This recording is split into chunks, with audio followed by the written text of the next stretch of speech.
Terra from Rhodes, Barbarian Fiction. The Python Stone. Chapter 1. Captured. From a black-stained cave, Terra from Rhodes is awakening. Since she killed the black lion, all she could do was sleep. Now she is running through the jungle to tell her tribe the great news. This black lion had tortured the minds of her people for such a long time. It was a mind-eater, and whenever he bit pieces of their mind away, there was horror rising in their bodies, tragedy after tragedy. Terra from Rhodes had sworn she wouldn't live in a tribe anymore. But the tribe where she was born she would never forget, and she still called it her tribe. She didn't know how the terror was rising behind the mountain of the black lion. The lion had bred so many children there. Yes, the tribe of Terra from Rhodes didn't know which horror was waiting for them, since the black lion had died. The breed of black lions was in great mourning since the death of their father. They were howling in their hidden place, in a dark cave behind the mountain. No one knew of their existence, for their father always went hunting, and brought the meat to their secret place. No, they never left the cave, since there were too many dangers to these young ones. But since they had grown up, and their father had died, they had to leave the cave. They could smell what had happened, and they could smell the one who had done this all, the one who made them orphans in their lonely and cold years, Terra from Rhodes. They could smell the patterns of the bloodline, and they had sworn they wouldn't rest, nor eat before they had killed the ones she loved. Terra herself had to be taken to their cave. Alive. It was the greatest slaughter Terra ever had to deal with, the day the black lions came to her tribe to slaughter her loved ones. It hurted Terra more than anything. That day Terra had gone to a different area. Although Terra didn't want to live in the tribe anymore, she was always around since she freed them from slavery. Since she had killed Dougal the Killer King, who had enslaved them for such a long time, she took his skull and brought it to her cave, where she swore she would always be around for her people. The skull of Dougal was of a rare stone, the Python Stone. But since the Python Stone had been stolen, she had to find it. It was the stone of slavery, and it also protected the owner of it against any form of slavery. She returned without the stone to find out about the fate of her tribe. When she had come into a certain wigwam, the leader of the Black Lions suddenly stood in the opening. Terra turned around, but it was already too late. She had been hit on the head by a sort of iron or bronze candle. They took her away to the den of the Black Lions, in their cave behind the mountain. "The soul of our father asks for revenge," the Black Lions said. Terra, who was just waking up, said, "Revenge. I have all rights to have revenge, for your father tortured my tribe, and you have finally slaughtered them." "There is no such thing as revenge," one of the Black Lions said. "Sometimes things just have a deeper history. We know from our father that you had killed Dougal the Killer King." "Yes," Terra shouted, "but do you think that's so crazy? He enslaved my tribe for such a long time, and finally he killed most of them." "But why do you think he enslaved them? What do you know about the dark primeval state of your tribe before you were even born?" another Black Lion said. "I know they weren't the best kind of tribes, but you see," Terra said, "maybe you are right, but when will this all end?" "Now," some of the Black Lions said, "for we are going to kill you, and eat the intestines out of your body. But first there will be some dark nights to prepare you." All she needed now was the Python Stone, but she didn't know where she could find it. Maybe the Black Lions would have the stone, or they would know where it was, for they knew a lot, making them questionable. Terra had such a dark feeling coming over her. They knew a lot about her past, and that of her tribe. If the stone would be in the wrong hands, it would also affect her earlier or later. She had to find the stone, which was potentially a very dangerous stone. When she had raised her power again, she went to the den of the Black Lions again, in their caves. Deeper in the den there was a small door, leading to a hole in the mountain. She had never been here before. She saw a huge black lion, sitting on a throne which looked like, made of python stone, but she wasn't sure. As she moved closer she heard a scream. It looked like the scream of someone, from her tribe. "Melishuel, is that you?" she shouted. "Yes, come, and help me," the young warrior shouted. "They have tied me to a stake." It was somewhere behind the throne, where the same sort of stone was. The black lion was roaring, and slowly went towards Terra. Terra had to swallow a few times. But the black lion didn't do anything. "It is not the bad one," Terra Melishuel shouted, "he only protects me." Terra found out the black lion couldn't walk so well. He had a handicap. Maybe he had been severed in a fight. "Why are you here?" Melishuel Terra asked, while she came closer. Suddenly she saw the stake to which the boy had been tied. "At night the pythons come to hurt me, but the black lion protects me," the boy told. Quickly Terra untied the boy, and they embraced each other. "Who has done this?" Terra asked. "Who has done this to you?" The boy had strange scars all over his body, and some of these places were still bleeding. "I will bring you to the lake to wash the wounds," Terra said. "No," the boy screamed. "You can't, for the black lions will find me again to bring me here. I will slaughter them all until none of them has its skull on its body anymore," Terra said with cold eyes. "The only one I will spare is this friend of yours here. He had become an outcast of the group because of his handicap, but actually he was the one who saved the life of this boy. If he wouldn't be there, they would have killed the boy." Since then the black lion stayed with the boy to watch over him, like it was his only child. The boy could see so much love in the eyes of Terra as she watched this precious black lion. For he guarded the last remains of her tribe. Suddenly the black lions entered in. They saw the older black lion with Terra and the boy. They jumped on the older black lion and killed him. It all went so fast, and they were with so many more black lions, it looked like an invasion. The boy was crying. Terra took him tight under one arm and started to slay the mass of black lions with her sword. Suddenly all sorts of pythons came out of openings in the wall. A horrible fight started between the remained black lions and the pythons. There were also pythons who went after Terra and the boy, and again Terra was the great slaughterer. After all black lions and pythons were dead, they could see through the openings a hall full of weapons of python stone. There were spears, 5-pointed and 6-pointed blades, bows, arrows and a lot more.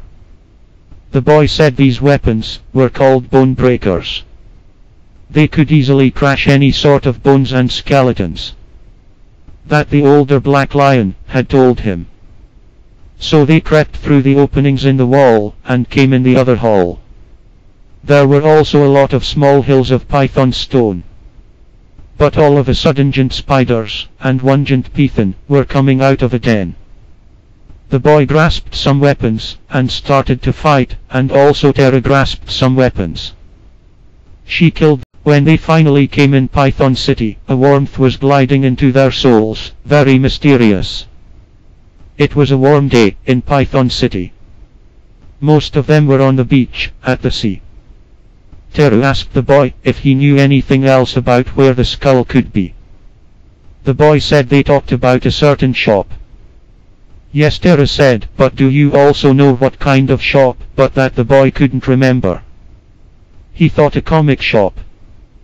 So they went for a walk along the shops. There were many streets with shops, but finally they found a comic shop.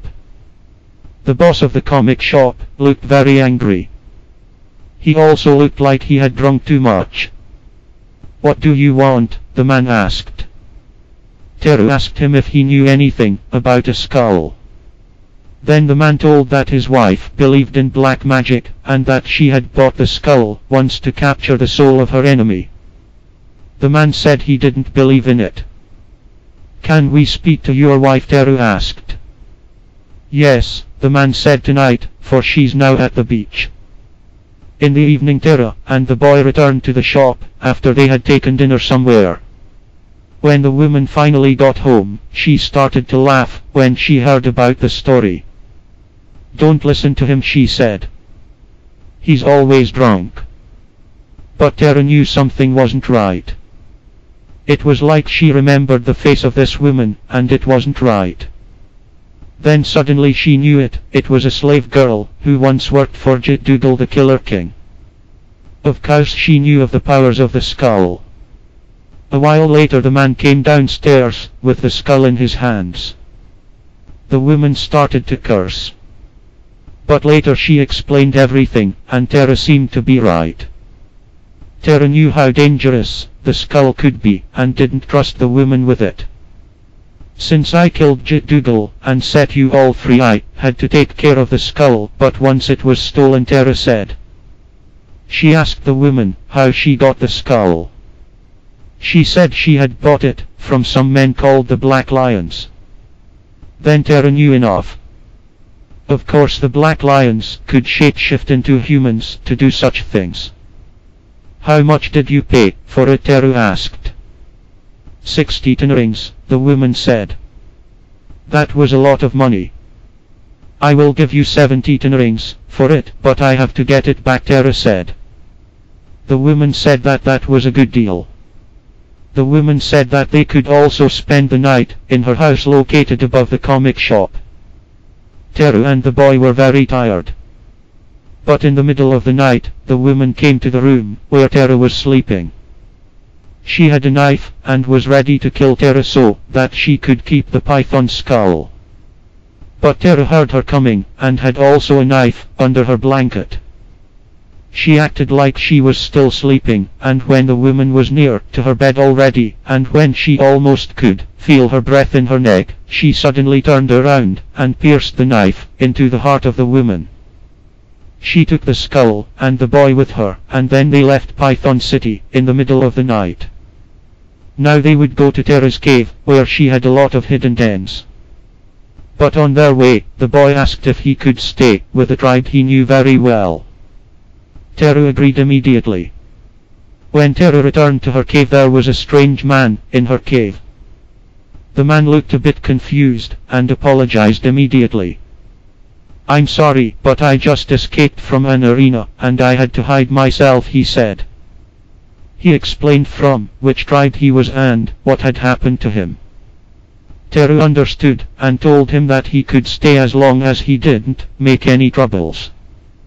Teru always had a sort of weak spot for gladiators, for she knew how life could be as a gladiator. She cared for him like he was her baby. In the middle of the night, he stood before her. He was very tall. He said to her he was very scared. One day, she told him about the python skull, but she wished she would never have told about its secrets. For in the night he woke her up, and he had the skull in his hands, and put it behind him, on a high place. Then he said, "Fight for it."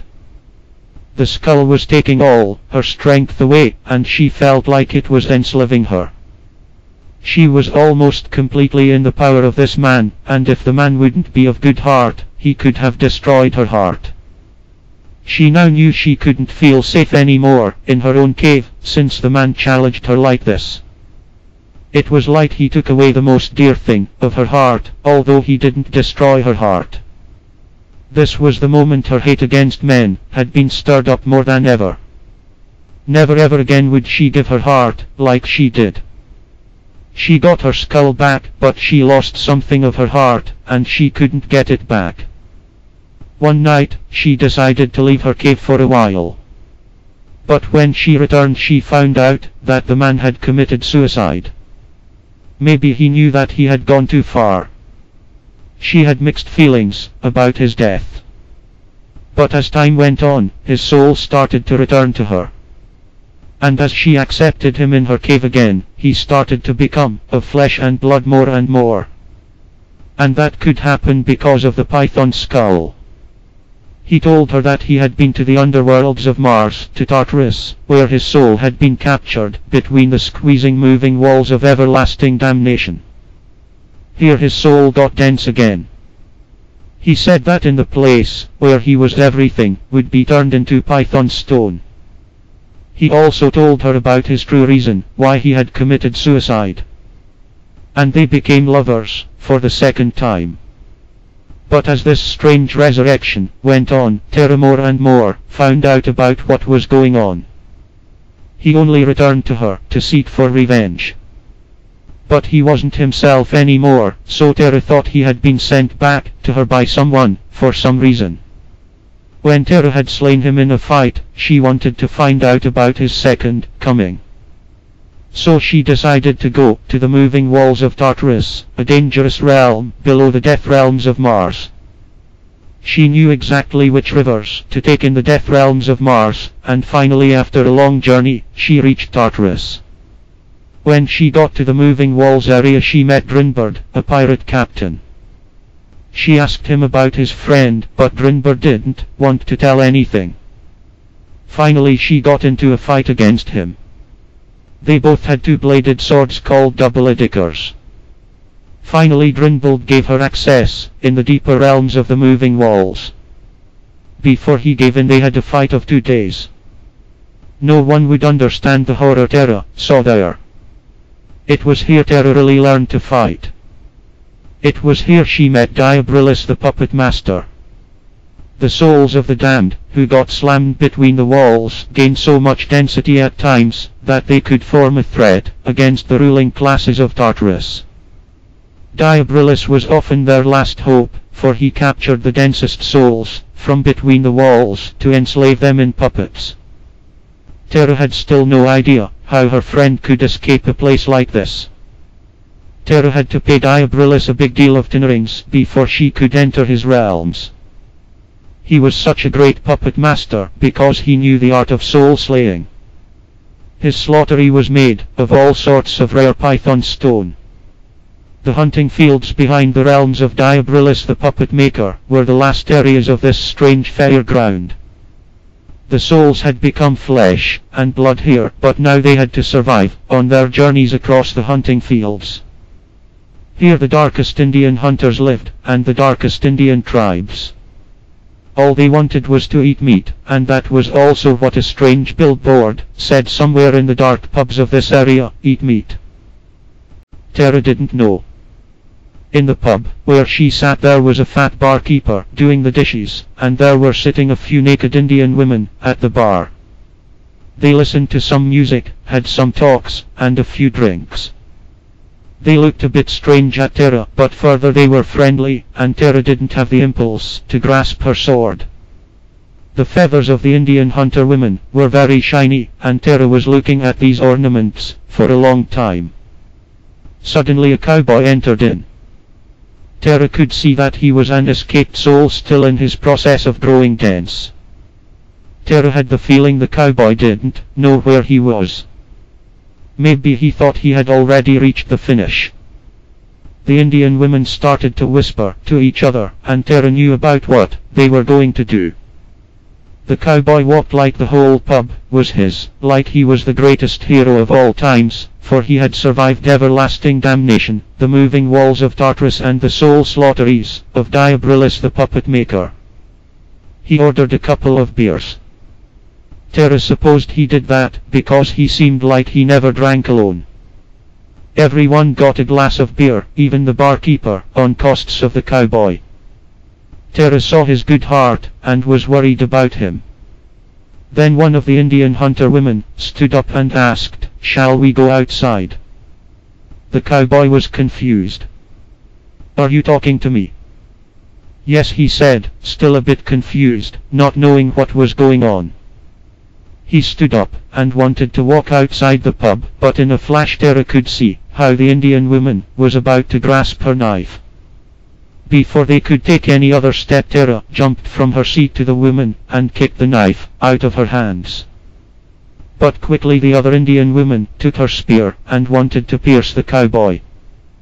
Just in time Tara could jump on her neck, and pushed her on the ground by holding the neck tight between her legs. The barkeeper took the telephone, while the cowboy started to become panicked. The other Indian woman tried to approach him. "Stay away from me," he roared, while foam almost came out of his mouth. The Indian woman sat down again after a while, and everything was quiet again. The cowboy now knew he was in danger, still. Tara thought the cowboy was a lost case. She didn't have any hope for him to survive in an area like this.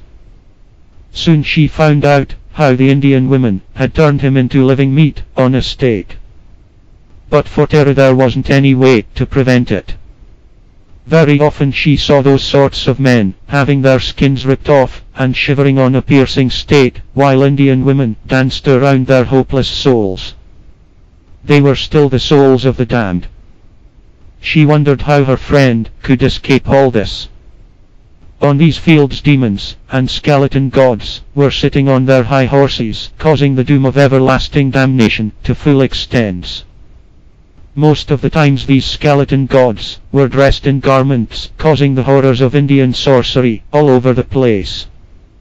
They were the ones who had taught all these Indians here how to be soul criminals. Once Tara met the White Spider Queen, a sorceress who could let nipples grow on bodies in such a number that skeletons would come to suck all the blood, fluids and meat juices out of the body by these nipples. These nipples were called the nipples of death. The queen was a very feared woman of the hunting fields. Even many of the Indians feared her. Before Tara realized she was under the webs and fluids of giant spiders. The White Spider tried to put her spell on Tara, but she failed.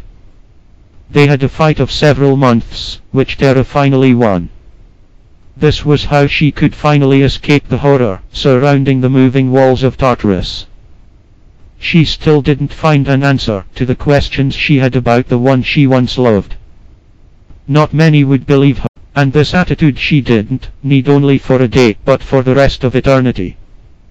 She had to wage an everlasting war against everything which was threatening and possessing her, or she would lose herself forever. In her eyes that was the only love she could really bring up to herself, but it was enough for life. Tara wanted to return to the White Spider Queen she once defeated. She needed help from her. The White Spider Queen had mixed feelings about Tara, but finally she accepted Tara's need for help, if only to be able to take revenge on Tara. She initiated Tara deeply into her temples and her secret places, and most of all, she started to love her. No one would expect the love which started to develop between the two. They could learn a lot from each other, and by a greater horror, they could be much safer against the higher levels of horror coming against them both. They had a shelter in each other. Tara taught the White Spider Queen how to fight by her weapons, and the White Spider Queen did the same to Tara. The White Spider Queen was still dignified in all her horrors, but Tara was rude and uncivilized like always. She didn't have any manners or behavior, while the White Spider Queen had so many etiquettes. They used to hate each other's attitude, but now they knew they had to combine them for their own survival, or they would both lose their souls in horror.